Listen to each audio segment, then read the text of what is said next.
afternoon, everybody. How y'all doing? All right, thanks for coming out. I appreciate it. Last time I was here was March of last year, so it's been a while. Since then, some interesting things have taken place. I'm no longer with the History Channel. I've jumped ship from Skinwalker Ranch, as a lot of you know, to the Discovery Channel, to Mystery at Blind Frog Ranch. So the two ranches are 21 miles apart. Blind Frog Ranch is northeast of Skinwalker Ranch. Skinwalker Ranch is 520 acres, and it's in the Uinta Basin, which is northeastern Utah. So even though it's a lot larger than Blind Frog Ranch is in the wilderness in the Uinta Mountains right before you get into the super high elevation. So it's at 7,200 feet.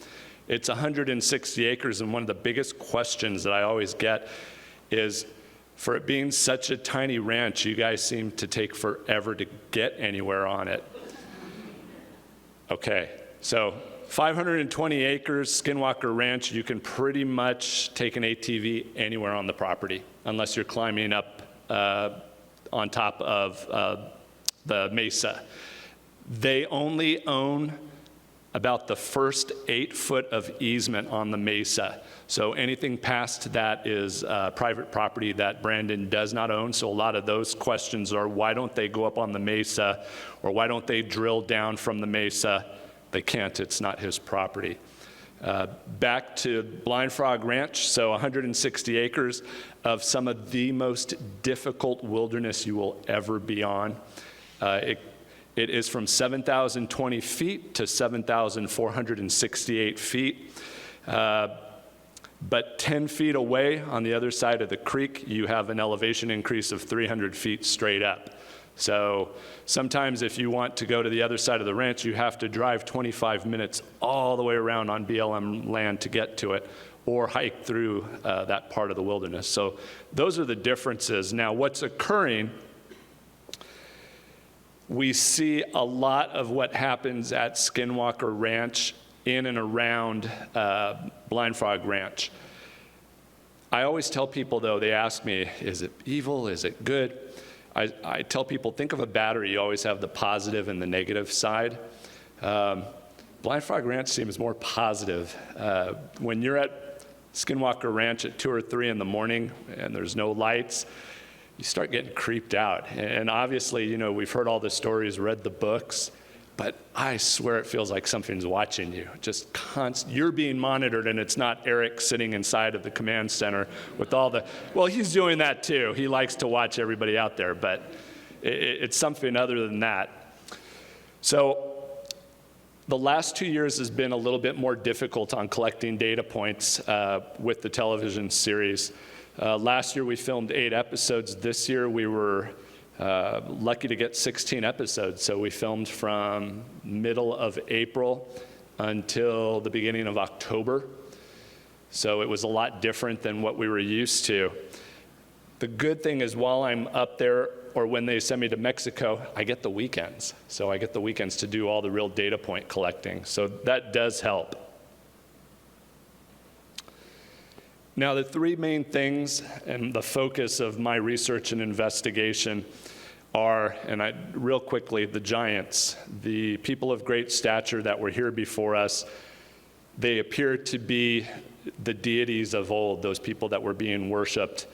All the stories, everything, the years that I've been researching and tracking it, I almost believe that I have a start point now, which would be around Mount Ararat, which would be ancient Armenia, and that they moved outward from that. And we'll touch upon that a little bit in this presentation.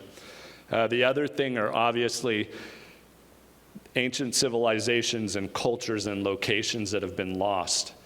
The great opportunity that I've had with Blind Frog Ranch is we really are legitimately looking for an underground cavern system that I believe is origin for, if not all, a majority of the Native Americans from North America all the way down to South America.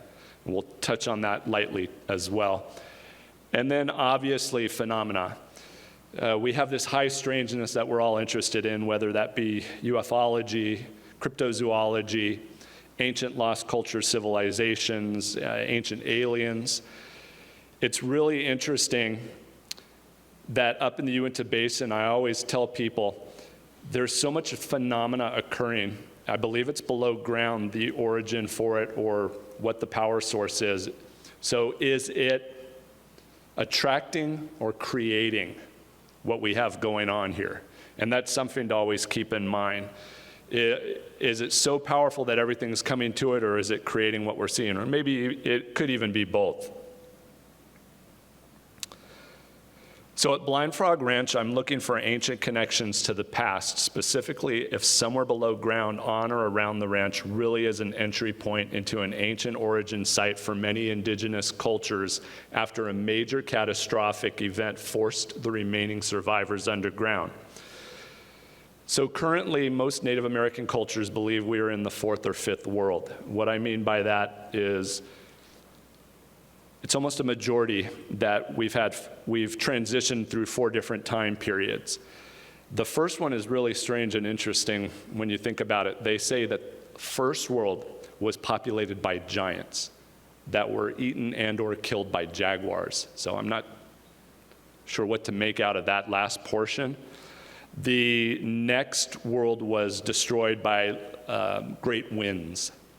The third world was destroyed by fire raining down from the sky, and the fourth, as we know, is the Great Deluge. So currently we're in the fifth world. And when you think about, and just as a historical background, if you think about the Bible and the Adam and Eve story, that's one survivor group, but there had to have been others around the world. If people considered, like, was Mu real? Was it different than Atlantis? There's a possibility that on the other side of the world we had survivors as well. Low population, but different groups, not everybody coming out of the Levant area, which would have been in where Jerusalem is, Syria, Jordan, Lebanon. So we have to look for these pockets of where other historical data has been collected for a very long time and take all that and see if that also, or too, has an origin story to it. So that's what I'm interested in, is what's below Blind Frog Ranch. I believe is known in Native American culture, especially in Mesoamerica, as Tamuan Chan. In the show, if you're following, Mystery of Blind Frog Ranch is on Wednesday nights. I think we're going to be on episode 4 this Wednesday. It's at 8 o'clock Mountain Time. They've had me introduce Chico Mostak, which is, in Uto-Aztecan language, Nahuatl, it almost translates into 7 caves of the ancestors, or where the origin was for these Uto-Aztecan.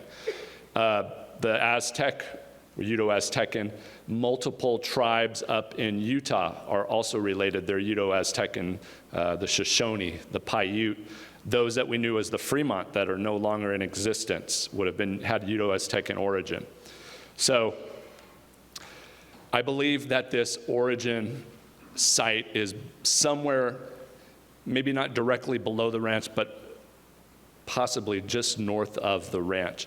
Now, there are multiple entries into the underground system. If you're watching the show, there's a lot of them. Unfortunately, after hundreds, if not thousands of years, the majority of them have collapsed, whether on purpose or just over time, accidentally. And they talk about the Aztec, Moctezuma's treasure coming up. Then we talk about the Rhodes mine or the Mormon mine where all the gold came from for the LDS church to be able to bring 228,000 Mormons to Utah in the middle to late 1800s. So it's interesting. So I believe that not only is the gold from the Aztec in the Uinta Mountains, but I believe they brought it there purposely because it was origin. They knew there was this site below ground where it would be safe with artifacts of the past, where the elite chiefs of the cultures and civilizations in the area have been buried.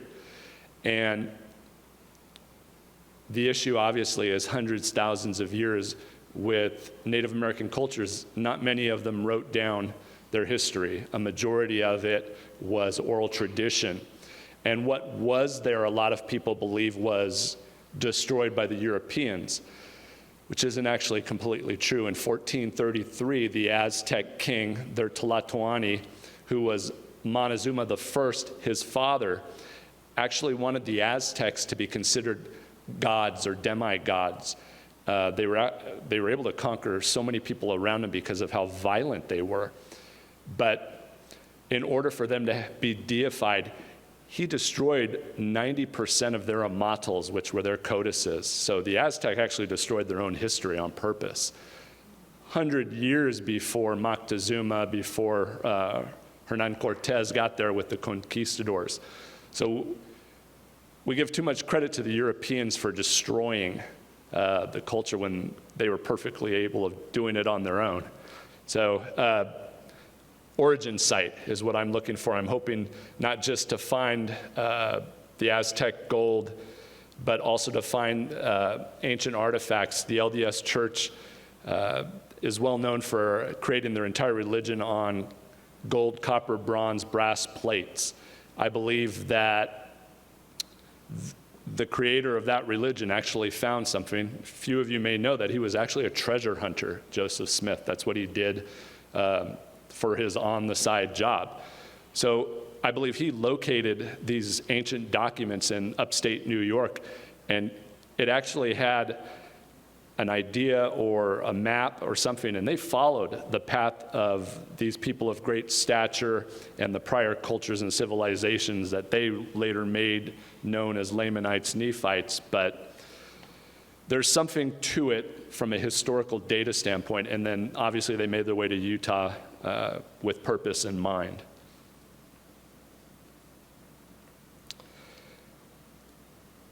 So my hypothesis is that the phenomena that's occurring in the Uinta Basin and the Uinta Mountains is underground. What you have to think about is when we're standing above ground, we may very well be standing on top of lost history. What we have going on up there is a lot of karst systems. These karst systems are created by water that's traveling underground. So it's creating huge caverns, huge cavities, sinkholes. And they're natural at first, and then they can be worked on and opened up. Underground living quarters can be created out of them. So you have this massive cavern system that travels all the way down from the high Uintas down into the Uinta Basin. And unfortunately, we seem to always be coming to a dead end, and those dead ends almost always look like they were done on purpose, meaning that the cavern system was collapsed on purpose. It looks like it was like a hillside was brought down on it in order to keep whatever's there a secret. And obviously, looking for something of that nature it's never going to be easy. So this location is an entry system into the Uinta Mountains and the basin. It's about 5 miles east of Blind Frog Ranch, about 23 miles northeast of Skinwalker. It's really cool because just a voluminous amount of water is shooting down into that cavern system that you can see right now. A month later, it's bone dry, and then you can go into it. We've been able to get about 5.5 miles into this cavern. The largest portion of it is probably half the height of this ceiling, so in some parts it's very large. Other parts, it's only about 2.5 feet high, so by about 2 feet wide, so consider, trying to traverse through that to get to these larger areas. It's not always easy. So we had a new investigation that was headed up last year. This is Crow Creek Headwaters. It's about 1 mile north of the ranch. Remember I said how difficult it is to traverse the area, so people think, a mile, it'll take me 12 to 15 minutes. It takes about 4 to 4.5 hours to hike that mile because of how difficult it is to get in. And you can kind of just see the terrain. It gets pretty rugged at certain points.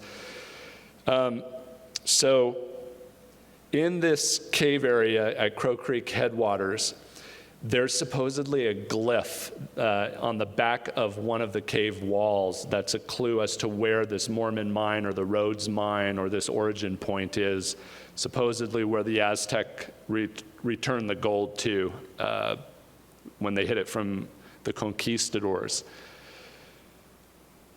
Unfortunately, the documentation of the eye, the glyph of this eye, was documented in the late 1800s in several Mormon journals. Now, if it was there over time, over the last 120, 130 years, most of the back of the wall is on the ground. It's just fallen apart, so we weren't able to do that, but we're pretty sure we're in the right area. This is two of the larger caves. The other three are fairly small, but very difficult to get into. As a matter of fact, when we were trying to get into some of them, if you watched the show last year, they were swinging everybody into it while we were rappelling down. It wasn't too exciting to be on the end of that rope. This is the largest of the cave. It was the one on the left. It's at 8,800 feet elevation. If you watched last year, I had people thought I was having a heart attack, but I wasn't. There was an issue with the elevation, and what they didn't show on the show was right before we got to the cave, the ledge that we were walking on, the rock ledge, collapsed, and I fell 8 feet onto my shoulder. So trying to carry my equipment in one hand without being able to use the other shoulder didn't help, and I got overexertion. So I'm fine, I'm here. But really interesting because we were able to actually find a lot of hidden miners' picks, ladders. What else did we find? We found just all types of mining, prospecting equipment, hidden pails. So we're pretty sure we're in the right area.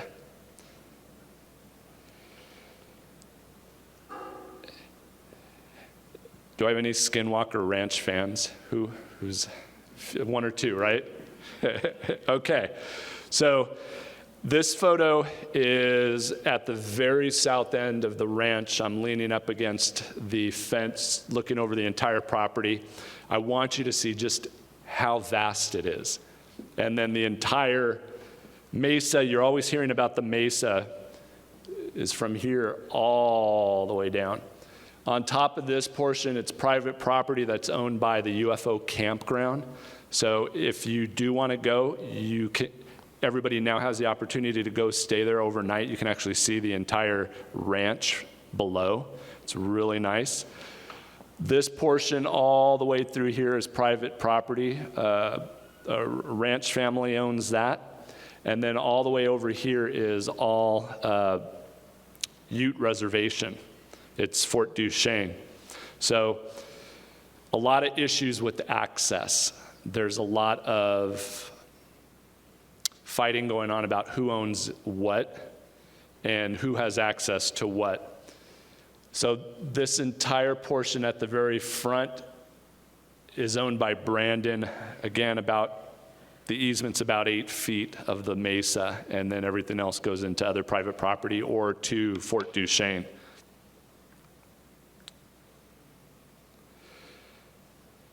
Okay, so I always tell everybody I'm not supposed to show you guys certain things, but I'm going to do it anyways, because I just think it's extremely interesting. So on the show, we're talking about finding access into the Mesa or below the ranch. There are access points. This one right here is extremely interesting. It's between Bottle Hollow Reservoir, which is on Fort Duchesne, which is the reservation, and at the northernmost portion of the Mesa, and Skinwalker Ranch is at the far south end. Unfortunately, this entrance is not always accessible because you have this occur. there's a lot of water features underground in the Uinta Basin and the mountains. And I personally believe that moderately saline water, high magnesium, other interesting properties, what it travels through, maybe a lot of iridium, uranium deposits, it does something to what's underneath the land. And as you can see here, if you use your slider on Google Earth, that access point is sometimes completely full of water, so much so that water's coming up out of that hole and filling and creating a pond. So this just tells you the diversity that's occurring underground. This is that same spot, bone dry. You can see the access point. Here's another thing, too, that they don't talk about that's super important to the phenomena occurring. In the mid-1980s, a company put power lines that go, I believe, from California to Colorado. And it went directly, as you can see, the power lines are right above this hole. Those are 500,000 kilovolts, massive, massive amount of electricity traveling through them. The company in charge of them does not clean them properly. They have a lot of arcing occurring. If you take a spectrum analyzer, you're going to read a lot of electromagnetic energy coming off of them. When you're about 10 to 15 feet away from certain parts, it feels like your chest is going to explode. So just to let you know the energy that's collecting. So does that play a part on energizing the phenomena? I personally believe it does, especially being directly above where the water is traversing underground. And a lot of people have told me they've been watching the show and they're very claustrophobic. Don't do it, get out. You know, we're crawling through that 2.5 by 2.5 cavern system. This is what it's like. This access point above Skinwalker Ranch is so difficult. It takes 5 to 8 minutes to go 10 feet because you can only use your toes and you scoot with your elbows the whole entire way. It's probably about 20 inches wide and about 22 to 24 inches high total. So unfortunately, I can't tell you what's past that. I would love to. But it's hopefully within the next year, I can share a little bit more of what's on the other side of this. But again, I believe what's occurring, what's creating or energizing the phenomena is underground. The power source is. And this just, again, goes to show you, if you look from here, that's a karst system running through the Mesa. Again, the karst, it's a landscape of sinkholes, sinks, streams, caves, springs, and other characteristics of water features that creates that. But look at how long some of these are. And that is half of the Mesa right there that you're looking at. This was located with a 3D geosurveyor magnetometer attached to a drone. So the technology is super important. I hate to tell you how many magnetometers that I own with my wife sitting here because I think I'll get in trouble. But so I have a lot of magnetometers, and they all have, they're all capable of collecting different types of data points. And I think, I always tell people, what you see on television, you have to think about it like at a university. In order for the professors and the archaeologists to get their funding, to get their grants, they got to play the game. Same goes with television. You know, in order to be able to do what you do, you gotta do what they want you to do. And I always tell people, make sure that you take away from what you're seeing on the show the important things to you, and then go and research that. Look into it yourself. A lot of the real data point collecting comes on the weekends. And again, as best as I can share with you and update you on those things that you're not going to hear in 42 minutes every week of the shows. So a lot of access. So a lot of the important features aren't necessarily at Skinwalker Ranch as they are on the mesa just above it.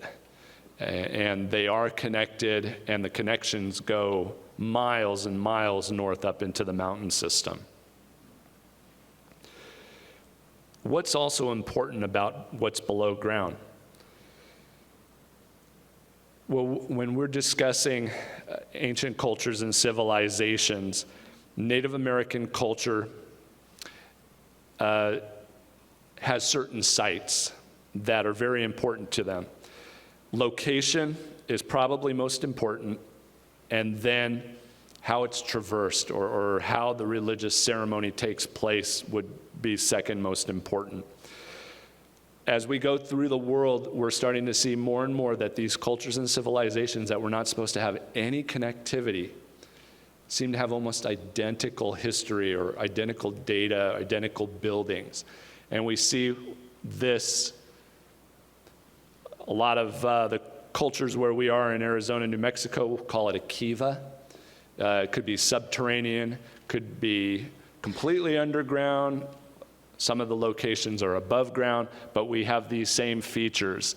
The circle within the circle, this entrance, whether it's life passing through, whatever it means, we constantly see these same features at these locations that are of great importance in the past and apparently in the present. Again, you see the same thing at Stonehenge in the United Kingdom, same abstract features. And I don't know if you're aware of this, but they've actually, within the last 2 years, found a lot of underground sites underneath Stonehenge that now they're dating to over 4,500 years old. So again, if we find something on top, it's more than likely that there's something underneath. The pyramids around the world, if you weren't aware of this, were more than likely built because of what's below them. In Mexico, you'll see the largest pyramid in the world by volume is the Pyramid of Cholula, much larger than Giza. The cavern system that is below it was there thousands of years before they built the pyramid on top of it. And if you go through the Yucatan, where I did a lot of my archaeology research, you'll find it at Copa, Ekbalam, same thing, that there were these cavern systems, cenotes, underground, and then they built an entire complex above it. So we got to be asking ourselves why.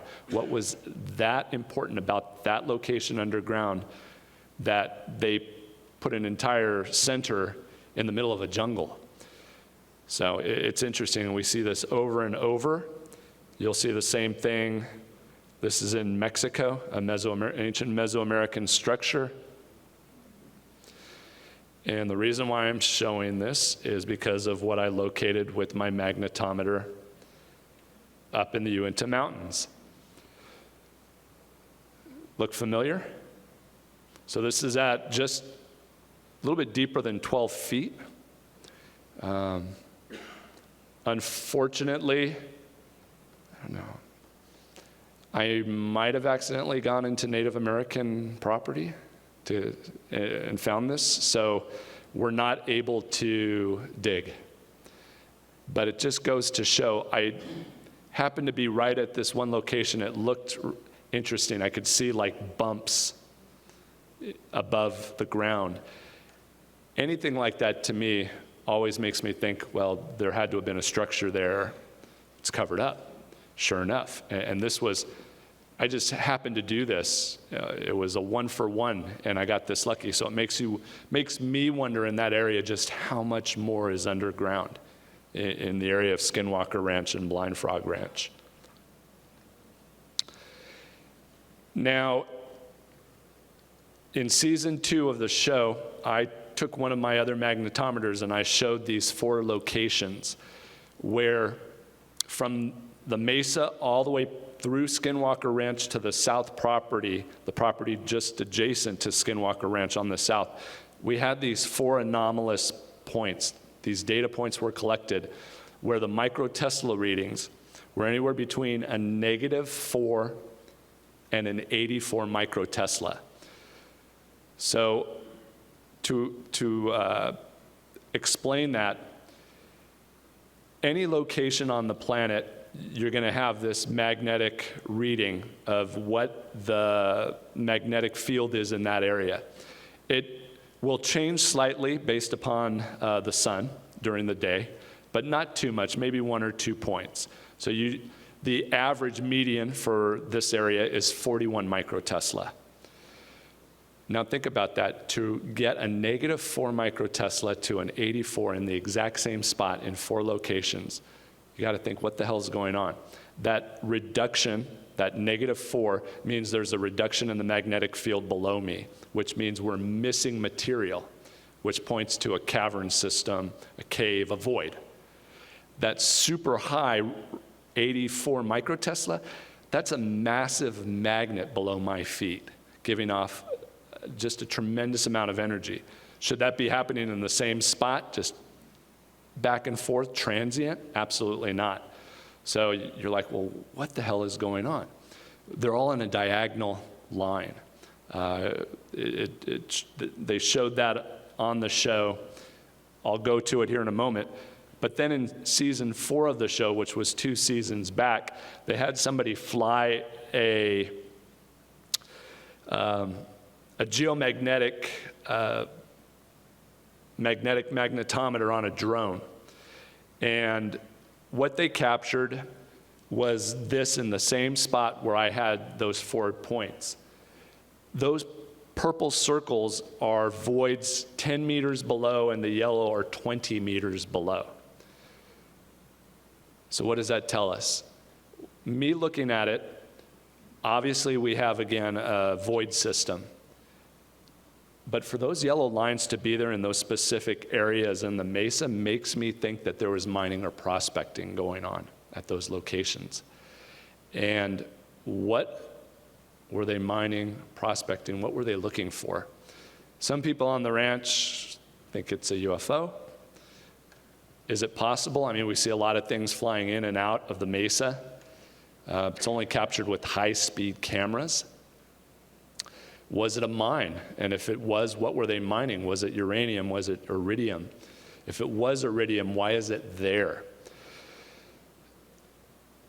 Iridium mostly comes in on what? On meteorites, asteroids. In Utah, there are 4 meteor strikes.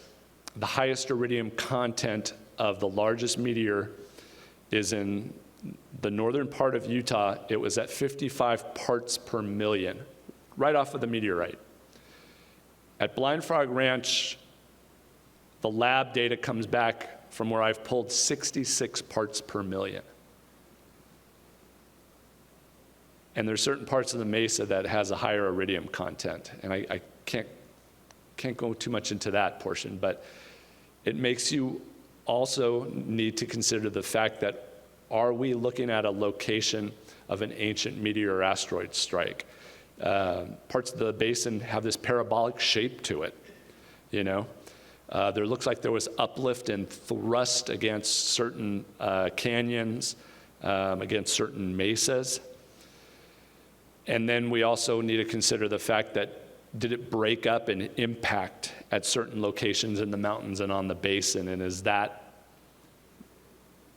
meteorite that's underground now having water go across it as it goes from north down southward in the decrease in elevation?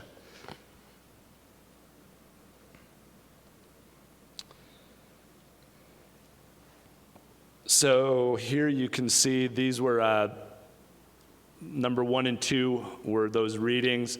And look, it's real close to that hole that I was talking about underneath the lines, the power lines. The next one is at the triangle. And then the 4th one with the most transient energy is just south of the property, on a property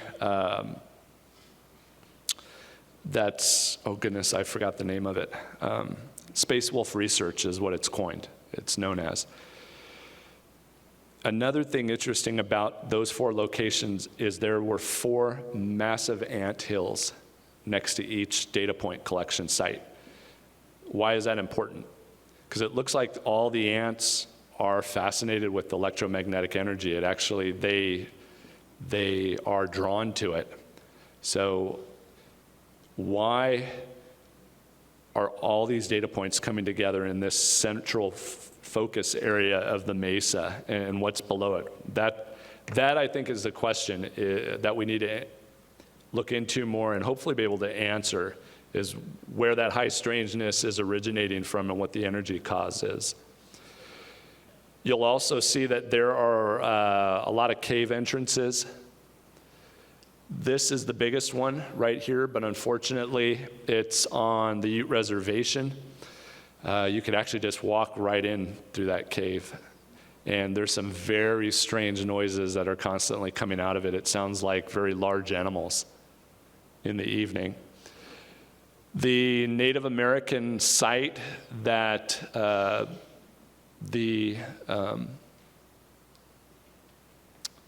right here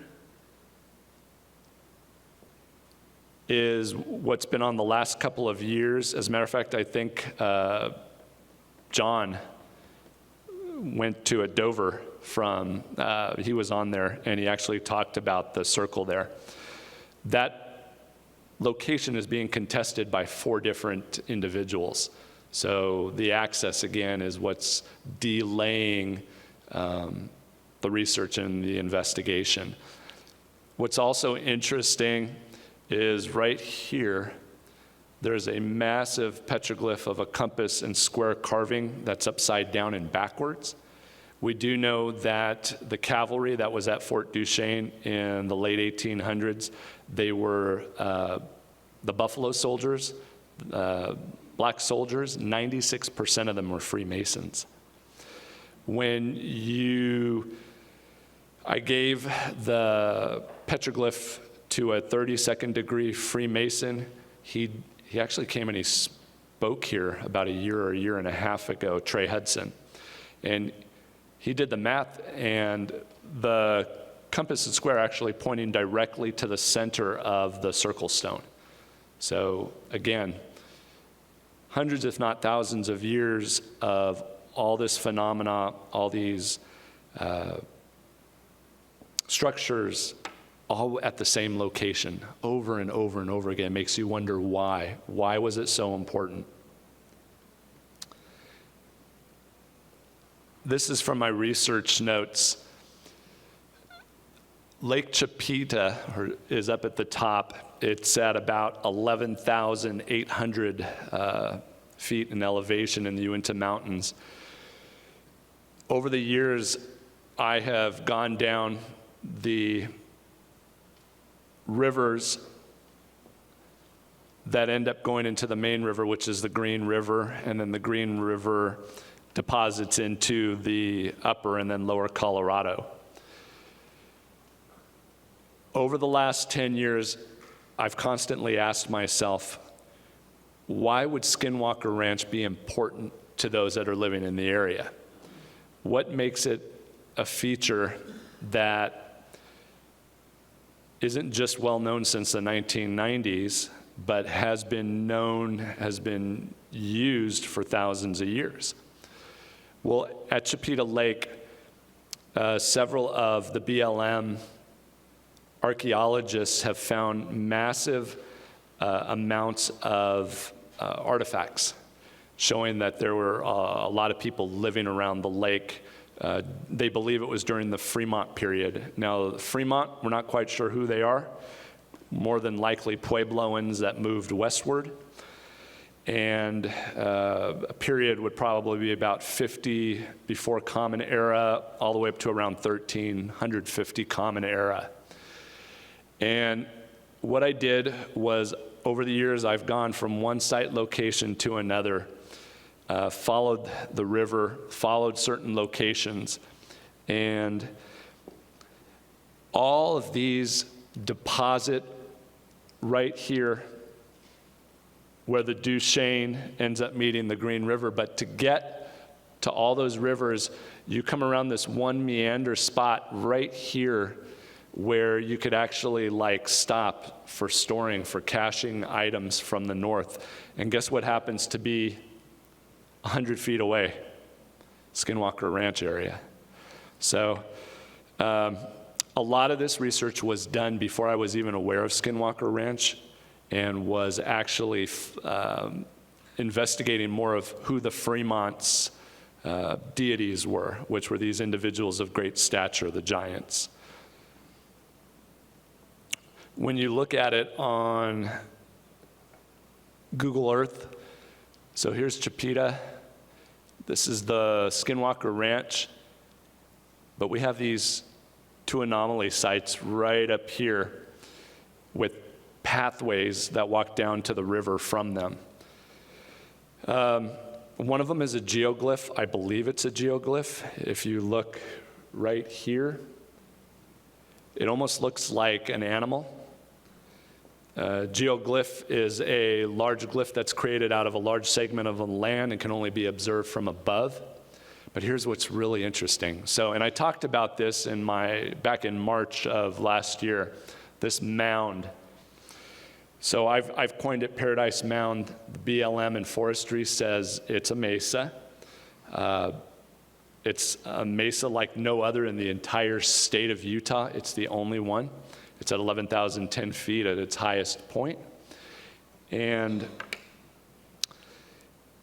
what makes it very unique is it goes into a lot of oral tradition of what's underneath it, being an entrance to an origin site.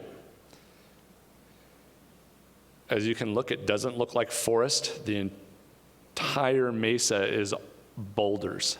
It takes a very long time to traverse to the top. So from base to summit of the mesa is 421 feet of climbing boulders, and the mesa is 0.23 miles across. Not a perfect circle, but pretty close. They said, yeah, that's fine. I talked to forestry. They said, well, what it was as it's at a high enough elevation that as the glaciers were receding, it deposited its rocks there. And I was like, oh, okay, well, that's fine. As an investigator, my first question is, well, why aren't there any rocks anywhere else in this area? And they were like, well, that's a good question. And I said, well, why would it not be a cross? Because if you're at that elevation, you're going to drop rocks. They said, well, we didn't think about that, why it all deposited there. So I researched that. And a lot of times, as a glacier is receding, if there's a recess in the ground, rocks will collect in that location. So what the heck is below all of this rocks for it to have collected as the glaciers receded? There are 4 mines around that go into this. They've all unfortunately been purposely collapsed. There look to be 2 capstones that are so heavy that 6 of us could not make a dent in lifting it. So what's below those? This is my good friend Wayne, my model. There are also 3 very large old cairns on top of this mound. The first thing that people throw at me is, oh, well, it's the boundaries to the old Uinta Trail. Okay. I know there are cairns that show the boundaries to the Uinta Trail, but why would 3 cairns be within 150 feet of each other in a triangular position if they're doing a boundary? Nobody had an answer for that. And they were like, well, the Mormons must have put it up. So I went and I talked to forestry and to BLM. It's been there for hundreds of years. 2 of them are pretty much intact. 1 of them is in bad shape. If you look right there, there's actually a hole.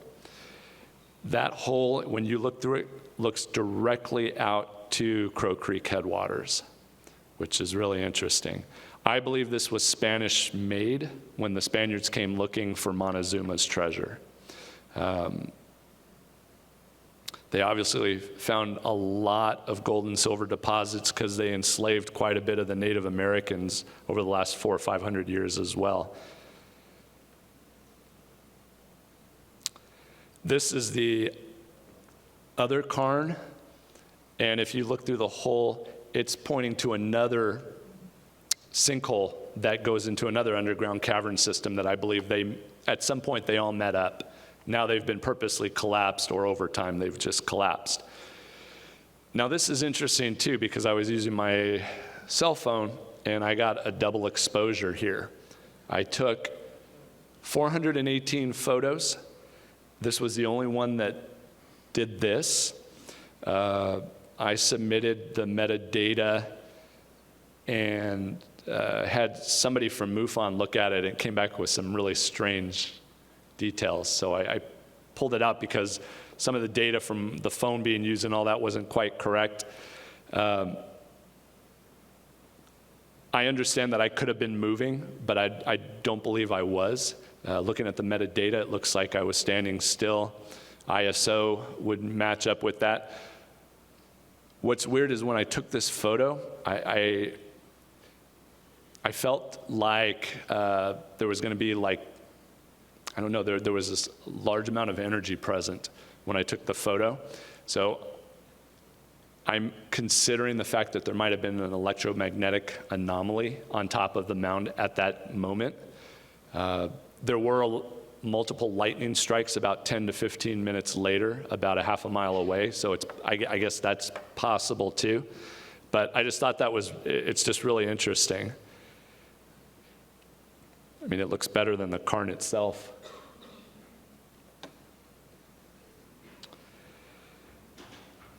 Another thing that I want to discuss in this one presentation is portals.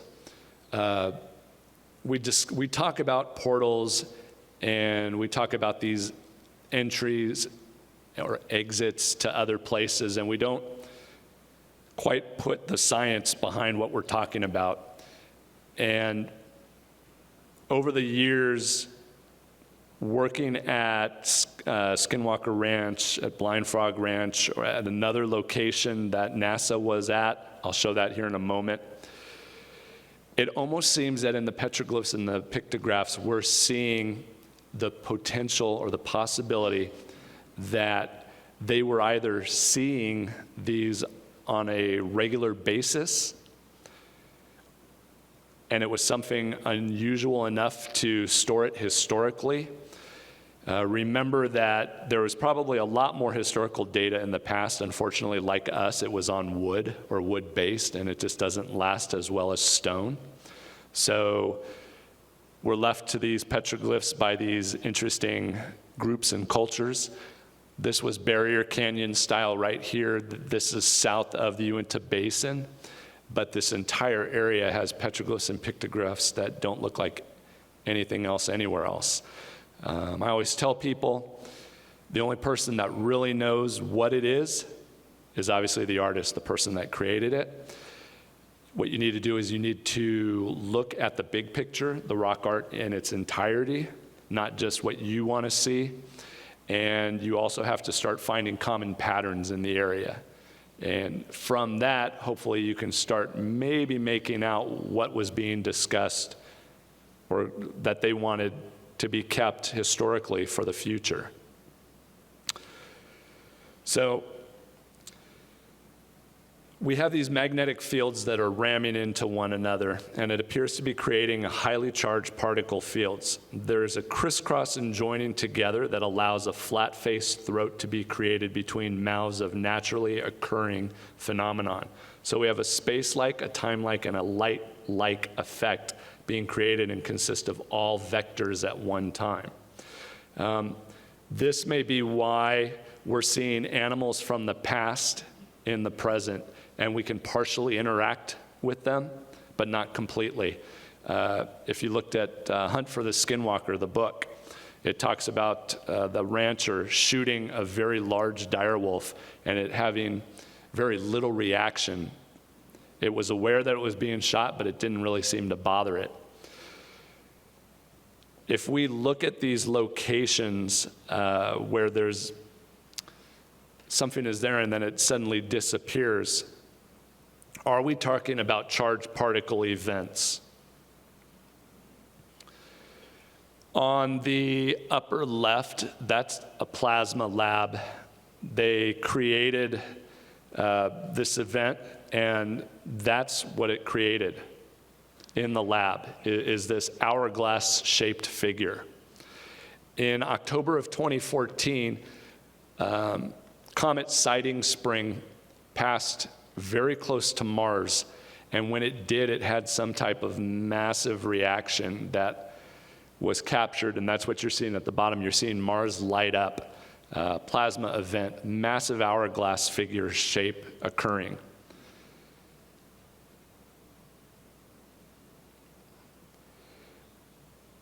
We see what's been nicknamed the changing of the world symbol throughout the world in petroglyphs, pictographs, artwork, artifacts, stone artifacts, and you're seeing this hourglass figure, but then you're seeing like almost what looks like people and animals trapped in water being pushed around. Did an event occur that was captured or seen in the sky, followed by some major catastrophic event, like the Great Deluge? So this is a representation only of a known portal event. It's called an X-point. It has an hourglass shape. The X-points are electron diffusion regions where magnetic lines instantly separate and then reconnect, creating what we know as a portal or a gateway. Its existence is a natural occurrence, but can they be manipulated or created with technology? So NASA has been studying these events above the Earth since 2012 with 4 dedicated satellites.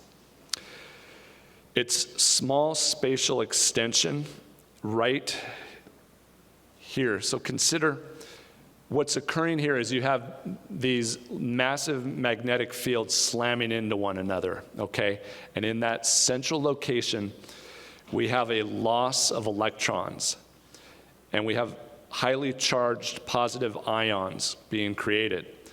Is the amount of energy so great that we're suddenly creating these interdimensional events at these locations? And you think about the 4 major forces, you know, one of those is being gravity. Gravity is the weakest at a distance, but actually very strong. They're monitoring and measuring heavy gravitational pulls right in the center of this location. So what we consider as a portal, be it interdimensional or to another place, another time, another place, both, we can actually show the science that these are just massive plasma events, highly charged particles, electrons, negative electrons, highly positive ions, creating these events. We're seeing a lot of this in the sky above the Uinta Basin. And what's weird is at some point, they look like a hangman stick figure with 2 dots, one under each arm, like under the armpits, or these hourglass shapes.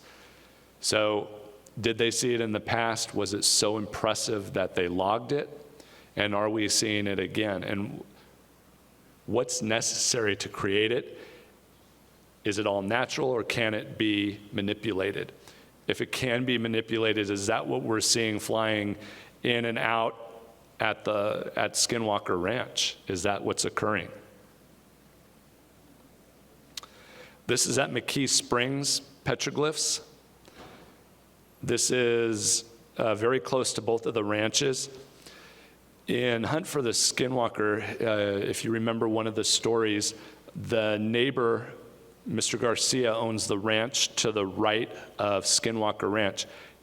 He showed NIDS, National Institute of Discovery Science, Bigelow, his team, that a cow fell from the sky and died in the middle of his field.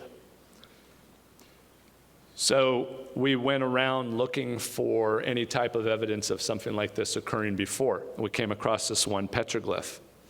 If you look here, these concentric circles right here, and then you have another one here, but this is the only petroglyph in the area that I know of where you have 2 figures upside down that look like they're falling. So it made us wonder. We have this abstract feature that makes you think of the sky above, something cosmology? Did something come in here, exit out of another area, falling? And was that what happened to the cow next door? So could the petroglyphs point towards a worship cult following these events, creating a need for religion to help those in the past cope with or interpret the events? Or were strange entities really appearing there? Okay, well, obviously ufology is an important part of the phenomena occurring. Always seems to be a big part of what we're seeing, especially on the Uinta Basin. So if you're familiar with the show, the last 2 seasons, they've seen a lot of UAP going in and out of the Mesa. I don't know if any of you were here. I spoke with Dwayne Ollinger in January of 2022. He and I were here at Phoenix MUFON. He discussed the 9 UFO that showed up 3 by 3 by 3 at Blind Frog Ranch, and that was a big reason why he ended up purchasing the property. Was it's not just this hunt for $3 billion in treasure. I'm not quite sure where they got that number from, but sounds good. If I go missing, you know what I found, right? But there were other things. So like at Blind Frog Ranch, before it was that, it was a healing center. And that was kind of how the people that turned Dwayne onto the property pitched it to him. If some people have gone and used the waters at the pond and they've felt better. Now, recently, that water was tested again, and it's massive, massive amounts of magnesium, and that's probably why you feel better after being inside of it. So the ufology. This is at Dinosaur National Monument, which is just a few minutes down the road from both of the ranches. And I've shown this before, but I love showing this. It's a complete petroglyph, so it's all carvings. What we have here is we have what looks to be abstract features that appear to be showing the sky here and here. Then we have this unknown abstract feature that has never been seen anywhere else, with what appears to be uplift, pushing it upward into the sky, and then it's transmitting or sending something out here. What's even more interesting about this is if you look, all this was placed on top of older petroglyphs. So if you go to this area and you look around, you're like, well, there's like 10,000 rocks here. Why did they decide to do it on top of what's already been there? 2 reasons, 3 reasons really. So 1, they could have taken over a location. 2, they're updating important information, and this was the location to do it at. And 3, they just didn't like the last artist and decided to go on top of it. But I tend to think it's updating information. So something was seen. It looks like it was up in the sky.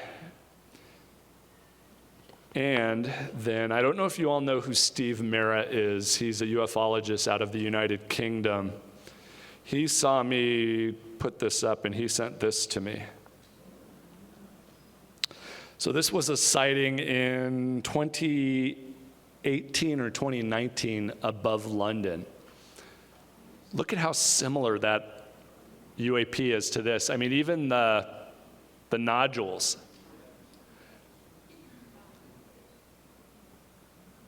So I get all giddy when I find stuff like that, you know. Like I said, the only person that really knows what it was the artist, the creator. But when you start putting details together and start finding it, I just thought this was very, very similar, at least worth looking into.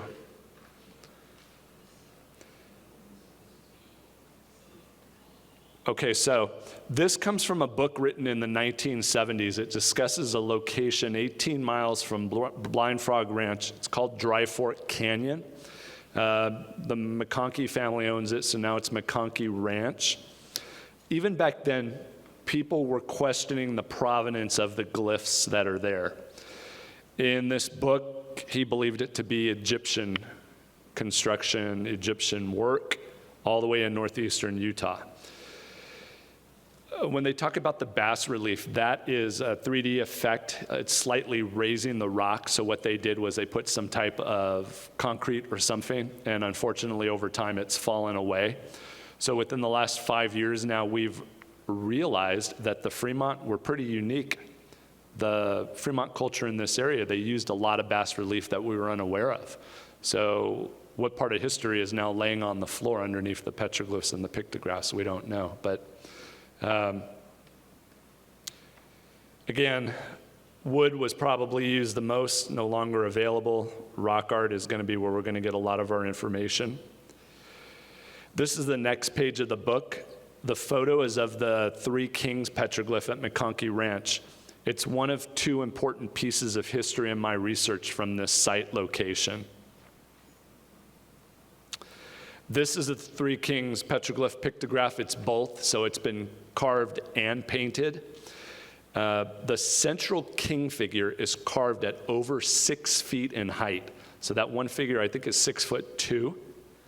I used to tell everyone that I believed that that central figure was that of an ancient Phoenician, out of place in northeastern Utah. As a matter of fact, I think when I spoke last year, I may have said that this was obviously out of place, ancient Phoenician. Well, I was wrong. It's a unique piece of history, and not all of it was created by the same person, and it was not all done at the same time. Notice the Mesoamerican type numeral system in the torso here. The lines represent a 5, the dots are a 1, so 36. Not quite sure what that number means for it. It's also an older petroglyph compared to the others, and it was done in the reverse carving style, so they carved around to create the inner portion. So definitely different. Now, much of the Three Kings have been placed on top, again, of even older petroglyphs, meaning that this location was prime real estate. Did it also mean that it was to update outdated history, a return maybe of an ancient culture, perhaps?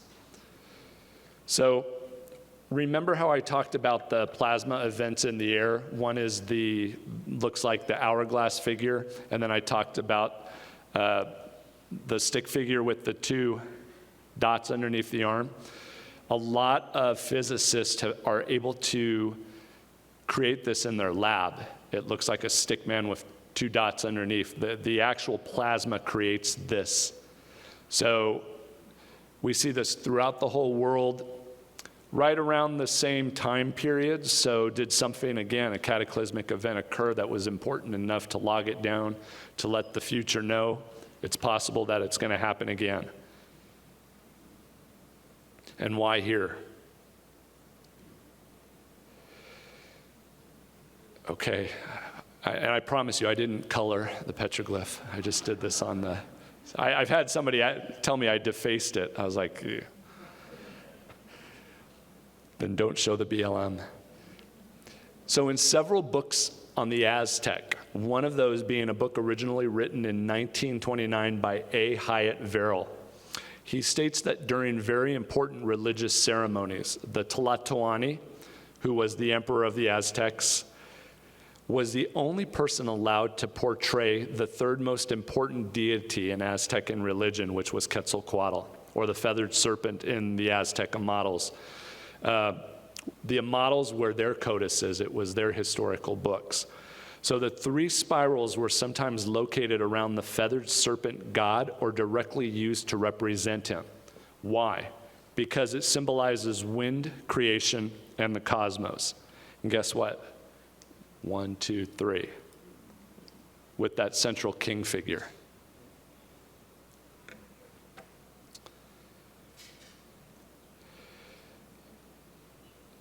So my wife and I went down to Tlaxcalan in Mexico. It's about an hour and a half outside of Mexico City.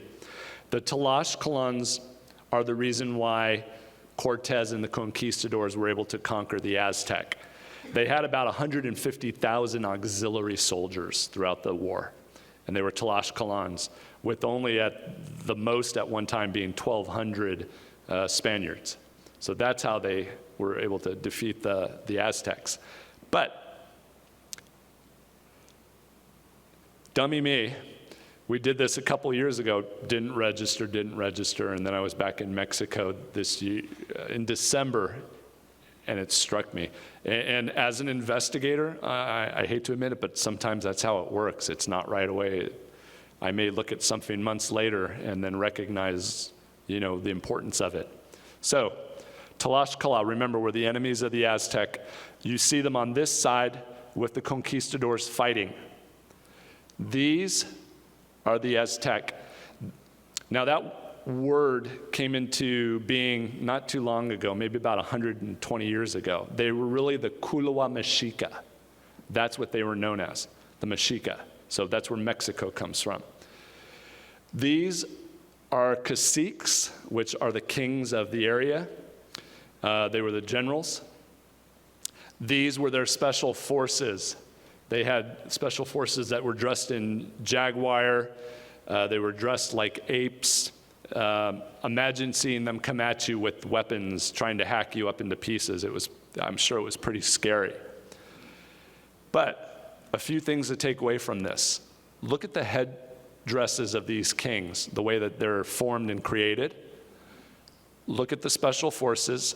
Look at the shields, how they're made, right?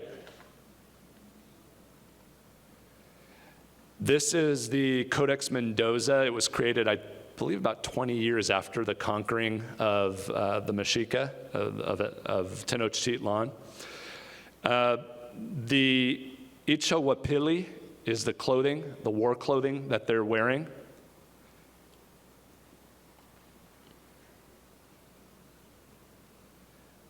I took this one at Templo Mayor in Mexico City. This would scare the hell out of you, right, if they came at you, trying to hack you up with their swords. That's one of their special forces. Now look at this figure right here. Pretty similar, right? Look at the headgear. Identical match. Shielding. That shield was painted red and white. It's very hard to see now. Only the red, I think, has remained, but that's important too, the color, the red and white. I want you all to take a moment to read that real quick.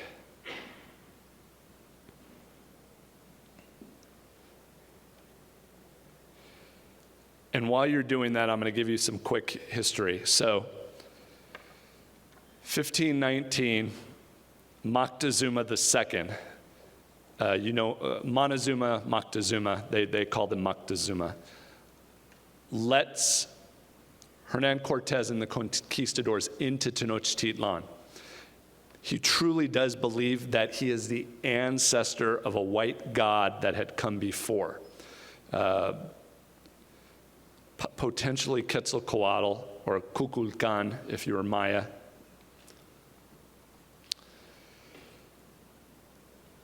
He realizes almost right away, oh my God, what did I do? I let these guys into Tenochtitlan. They want everything.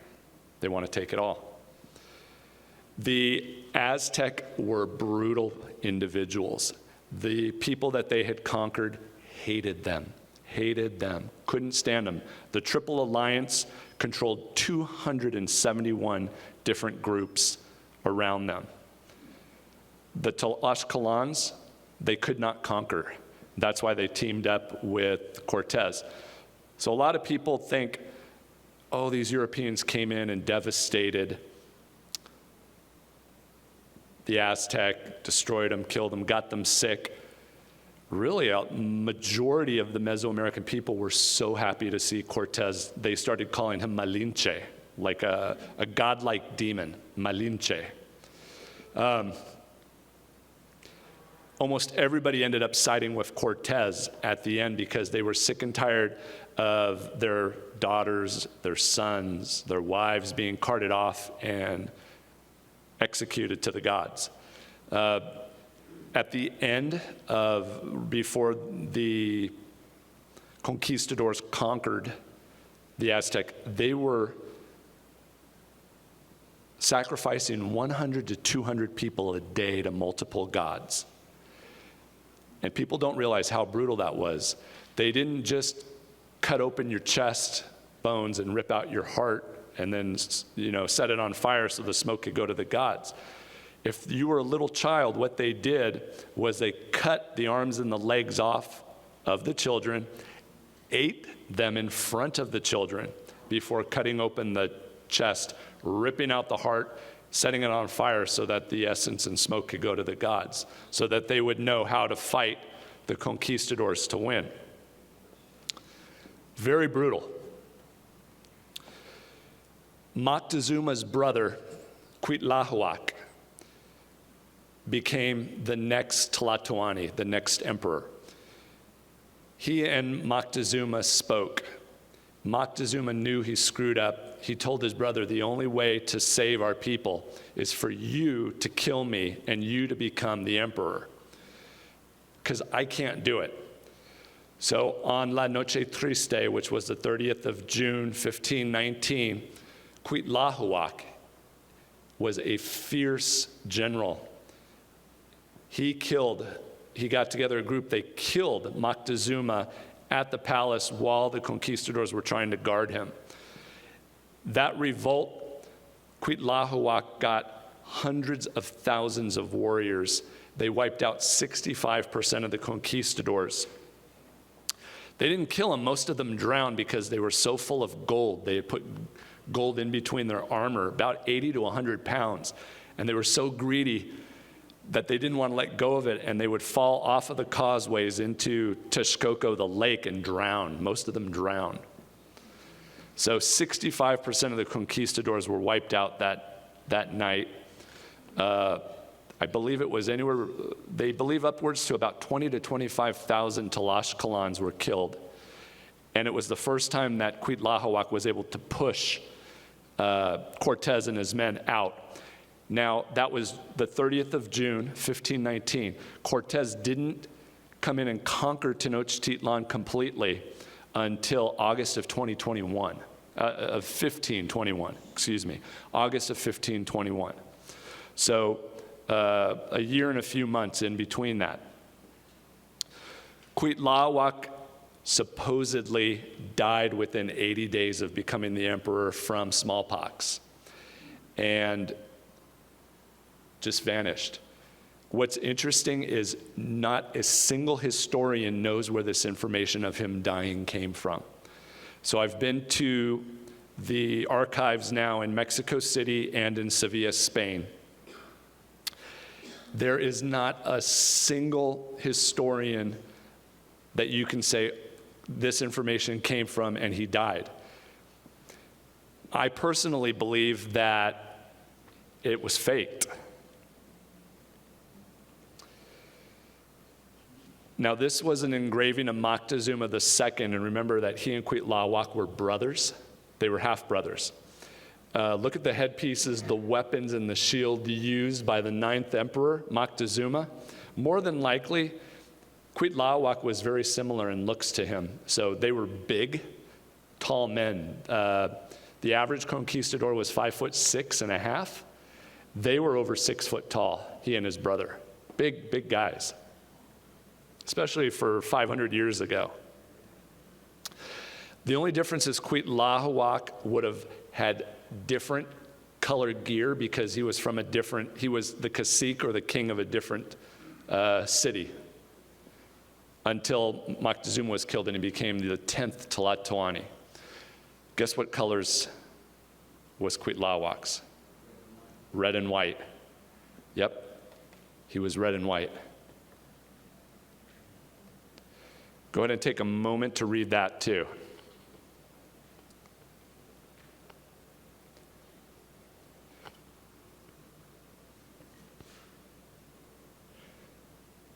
So too many errors in dates of death, cause of death, location of death. I believe that the treasure in the Uintas, the strange phenomena, the ancient origins for indigenous people of the Americas, all comes together here because of a strange phenomena that's yet to be explained near Blind Frog Ranch and Skinwalker Ranch. It's always drawn humans to that location. The Three Kings Petroglyph also means that some parts of the Fremont culture still existed in the Uintas, at least up until 1521. Which makes sense. Not everybody would have migrated away from their home during tough times. And remember that we believe that the Fremont were in the area between 50 before Common Era up to about 1350 Common Era. So I was getting shot down over and over again, talked down to by some of the archaeologists out of University of Utah. They're like, they were never around that late 1521. The Fremont could not have seen Cuitlahuac, wouldn't have created that petroglyph. I don't know what I'm talking about.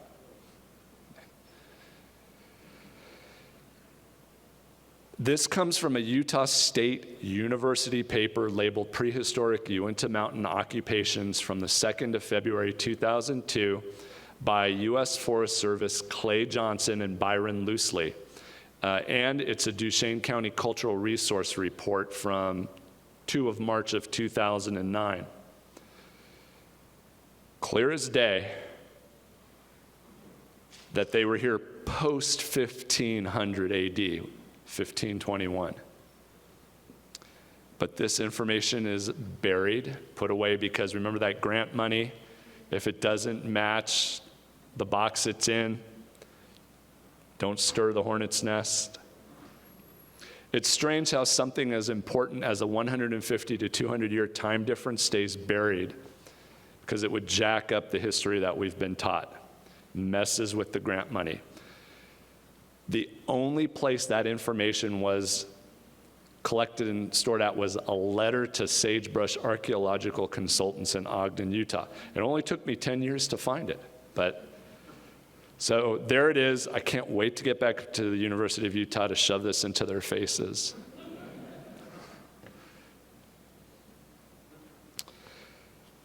So the 10th emperor of the Aztecs survived, Cuitlahuac. He reclaimed 3,500 pounds of gold and other treasure lost on the Night of Sorrows by the conquistadors. We know that amount for sure went missing because Cortez logged everything for the crown. He had to pay the tax. He was an excellent general, and he did not want to screw the king out of his cut. So we know that 3,500 pounds never made it out of Tenochtitlan. The Cuitlahuac, the 10th emperor, also gathered up the remaining hidden gold and treasure that the Aztec knew Cortez would not stop until he had killed everyone for. Along with his warriors and slaves, they took the treasure north, then northwest around the territory of the Purepecha, who were their enemies, entered the desert to the north, and deposited several small caches of treasure as a decoy in case they were being watched, finally depositing the main cache back at origin for all indigenous people of the Americas, somewhere in the Uinta Mountains, where other ancient treasure, historical documents, burials of the ancient gods, the giants, and the greatest of the indigenous chiefs were buried. That's what I'm looking for. A lot of the storyline for Mystery of Blind Frog Ranch is about finding the Aztec treasure. Unfortunately, a lot of what I talk about and discuss editing, post-editing, they think it's probably too boring for the general public, and it never makes it on there. It's just minute, little tiny details is all they want, something that the audience can keep up with in a 42-minute period. And it's unfortunate because it almost lets you see just how we have additional, like all this amount of precious minerals and metals now in this location too. Is that something that's causing the phenomena, or because of the phenomena being there has been brought to it as well now?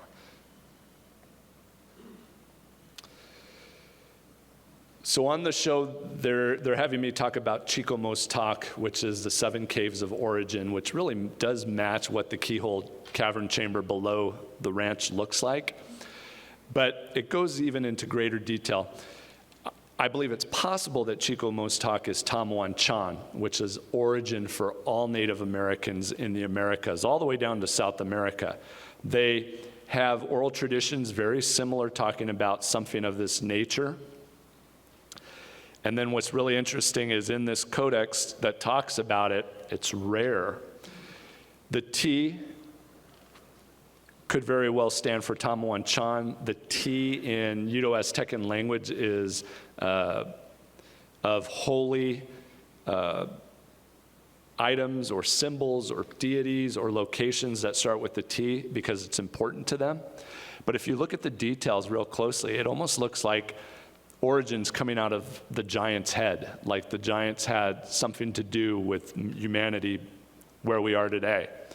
And then you see us, the ancestors, coming up out of the cracks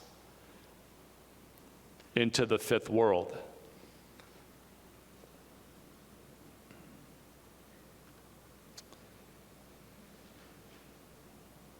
Okay, so here's something even more interesting about those that lived in the Uinta Basin area in the past. So the Uinta Fremont population are unique. Some burials from prior to 1050 Common Era exhibit cranial deformation characteristics and stand apart as a group from other Fremont populations. Some of the Uinta Basin burial exhibits show cranial deformation caused by binding infants to cradle boards. This skull elongation trait is absent from the archaic and from Basket Maker II, which was before them. And it's virtually absent in all other Fremont populations throughout Nevada and Utah. So it's only here in the Uinta Basin area. This information comes from Utah State University, Logan, Dr. Stephen R. Sims. So who were they simulating? What did the local Fremont population see or interact with that required this simulation of skull elongation to take place? Who were they mimicking? Or did another race of beings get mixed into the Fremont cultural period, overlooked to be a separate group of people? Now, if you look to the photo on the right, what was happening here on the Uinta Basin wasn't so unique. If you look to the connections in Mexico, so why the connections? Because I believe that some of those indigenous groups we find later in Mexico in our history books originated again from Utah. So there's a bunch of these at the museum, the Anthropology Museum, and they get overlooked. The sutures don't match Homo sapien when you look at the head. But again, so this is at McConkey Ranch. This is the second petroglyph. Remember I told you there were 2 important ones in my research. Look at that elongated skull. Gets even better. If we look at the Bible as a history book, those of Rapha, the Rephaim, Og, Goliath, we are told in 2 Daniel, I believe, that they have 24 digits on their appendages. So 6 fingers, 6 toes. If you count here, we got 6 fingers. Massive feet. Bigfoot? Maybe Bigfoot. This stands at over 6 feet tall. It's labeled the giant. This is a weapon that was Uto-Aztecan in origin. You can see 3 of them at the Aztec Center inside the National Anthropology Museum in Mexico City. But also from this, look at the headgear, the weaponry.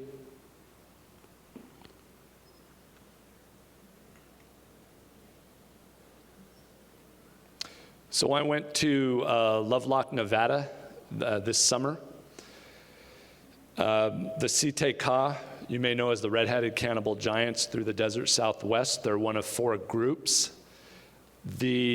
What's interesting is this is at a tiny museum. On the left, that's a men's size 28. That's a 19-inch foot heel to toe. Put it in perspective, Shaquille O'Neal wears a size 22, and he's 7'1". So were these people of great stature walking around, running around the desert Southwest? Absolutely. This is out of a 1970 published book found at the Uinta County Historical Center. This is Brush Creek, which is just several miles away from Blind Frog Ranch. You have these unusual anthropomorphic figures in the pecked carvings. I want you to look at the similarities from a rock painting from the Hogar region in the mid-Sahara, Africa. Now, this book was published in 1968. So if you read there, it says it's 6,000 to 7,000 years old. That's been updated to 8,000 to 10,000 years old. And they believe that these individuals are worshiping Og, the giant Og. I think there's like 6 references to Og in the Bible. And in some of those books that did not make it into the King James Version, it talks about Og helping Noah prepare for the deluge, and Noah allowing him to ride on top of the ark during the deluge. Now, his head is interesting up here. It's in the shape of a barbecue. Barbacoa. It's actually that word, people think that it's Spanish and that it was borrowed, barbecue, from Spain, but it's actually the Spaniards took it from the Native Americans. And what they talked about was their gods, these people of great stature, brought them this technology.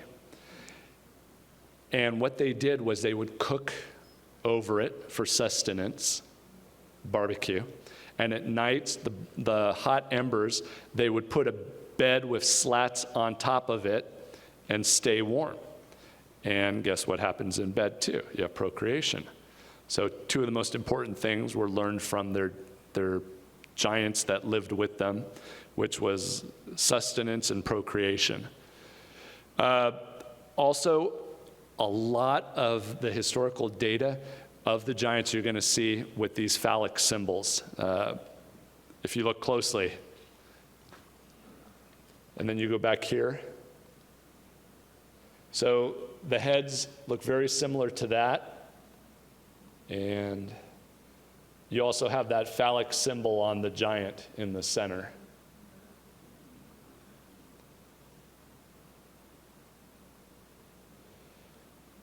So again, left is Utah, right is the island of Sardinia. The giants they're not just mythology, they existed. If you look at the shields, the helmets, and the clothing, very similar in structure. So why was northeastern Utah so important to so many people around the world for thousands of years? Evidence again of the giants. I'm showing this because a lot of people believe that the Olmec are the origin culture for Mexico. We're all told the Olmec are the oldest Mesoamerican cultures. That's not true. This is Chupiquaro. Notice the 6 digits. That's their gods. On the other hand is a human's hand with 5 digits reaching out to touch the god. This goes to show you that the Chupiquaro were around and even older than the Olmec, but very few outside of Mexico know that this group existed. They were north of Mesoamerica, in between what would be Texas and northern Mexico. And these are some of their artifacts. Again, count the toes. Looks like a large happy giant.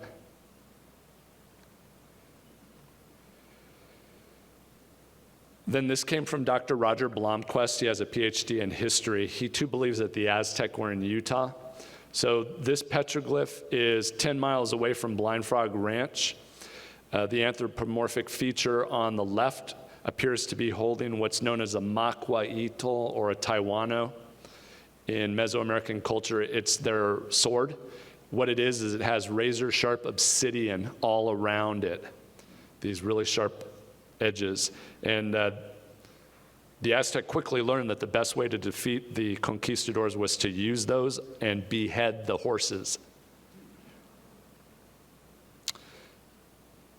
This is, again, that location. You can see it a little better in the article. There was a lot of bas relief on this too that's fallen away.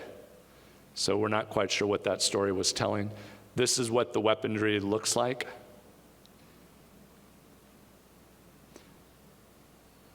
These were those special forces again on the left. So I'm discussing the Aztec because of their connection to Blind Frog Ranch and their treasure that's interlaced with strange phenomena taking place in northeastern Utah. Interesting is that the Aztec reached Tenochtitlan, which is present-day Mexico, around 1325. Now, in the last year, they believe it's now 1300, that they have proof that they were there 25 years earlier. Even more interesting is Aztec beginnings have now been placed at the Great Salt Lake. They believe that it was called Aztlan, Antelope Island, at a place that the Aztec knew. But digging deeper into oral traditions and folklore of the indigenous people of America shows that the Aztec actually originated at the same location as many Native Americans. Again, remember I talked about Tamuanchan. So when we look at Aztec history, they've actually borrowed all of it from even earlier cultures. So they took most of it from the Toltec, who they more than likely conquered in 1165. The Toltec were also Uto-Aztecan. And so now we got to think, so if this history just keeps getting older and older and older, are we pushing back into northeastern Utah 11,800, 12,000 years ago at that time of when the deluge occurred? And was this one of those survival areas? So at some point after La Noche Triste, when Cortez and his conquistadors were temporarily pushed out of Tenochtitlan, much of the gold and the treasure dropped by the fleeing Spaniards was lost to the bottom of Lake Texcoco or reclaimed by the Aztec. Additional treasure again was hidden, was picked up and also taken. Montezuma's brother, Cuitlahuac, then sent he and his forces northward to hide this from the Spaniards. Whoops. So in this presentation, I just wanted everybody to be aware of that the area around Skinwalker Ranch and Blind Frog Ranch hasn't just been important for 40 years. It's been important for thousands of years. And hopefully with the research and investigation and all the people that are attracted to it, at some point, the funding and the technology hopefully will be available for us to find those answers for everyone. Now, I did want to show you a couple of new things. So this is at McCoy Flats, which is west of Vernal, east of Skinwalker Ranch. I've talked about this before, that abandoned NASA site is out there. It's where I saw an orange orb turn white and then implode on itself and just disappear. We tracked it for 92 seconds. The NASA site was actually a USGS seismological site since the 1960s, where they were doing top secret work on being able to track any type of nuclear underground testing or any high-end airplanes or jets that were flying at subsonic speeds, if they were able to pick it up with the seismographs that they had set up. And in 1971-72, the CIA came in, took all that USGS data, and then with NASA did a whole bunch of other stuff, hid all the data. They actually took all that data and put it at an Air Force base in New Mexico that no longer exists. So I wasn't able to find that data until about 3-4 years ago because I was looking for something else from that Air Force base. So that's how they were able to hide all this.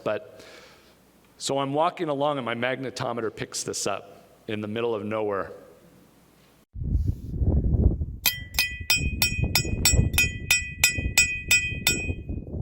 This object is 18 feet tall, underground. That's the top part. And it looks like a elongated oval on the magnetometer. It's really interesting. I don't know what it was for. There's wiring coming up out of the ground all over the place. Concrete structures underground, massive wiring found. This is what it looks like. You're out in the middle of absolutely nowhere. Just, there's nothing around. And then there are hundreds of objects underground. I was just looking in the wrong place for like 6 or 7 years. Remember, this is what that NASA concrete pad looks like. So the area actually, there's stuff buried all the way out to about 2/10 of a mile east of the concrete slab. This is the magnetometer for underneath that slab. So you can, 12.5 feet, there's some metal object still there, maybe a seismometer. Then something massive was pulled out right here at about 12 feet.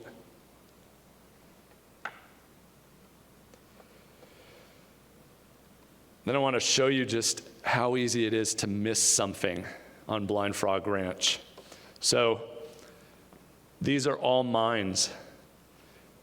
This little entrance, you'd walk right by it a million times and not realize it, and it opens up to a huge prospecting mine. Same right here. This you wouldn't even know the mine is down here unless you look for the hidden stuff. That's a cairn pointing to it below. So that 160 acres, it may not sound like a lot, but when you're looking for something like that, and remember too, if you have GPR or magnetometers, none of the ground is flat. So imagine trying to push a GPR that weighs 100 pounds over this type of terrain. July 2023, Charles Snyder, who's security at Blind Frog, captured this massive creature in the pond below. Now we've seen slithering tracks about this wide, probably about 8 to 10 inches wide. People said, oh, it's a beaver's tail. So I went down, found a beaver, tracked it for about 5 minutes with its tail, didn't make anything like this. There was no other footprints of any type of animal or human around this slithering tracks. Then just about 6 weeks ago, Brandon Fugel, who's the owner of Skinwalker Ranch, he has an awesome private helicopter, and his brother is the pilot. They were flying to the ranch. This is a lake about 8 miles away, and he has a video on Instagram of this creature right here slithering across this lake, and it looks like it's at least 15 to 20 feet in length. So again, just goes to show you these underground ecosystems and the connectivity below ground with what's happening.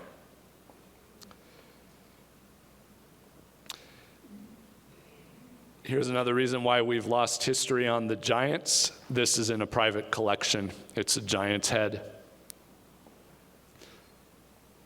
A lot of stuff goes into private collections and is just lost to the public, especially from 500 years ago.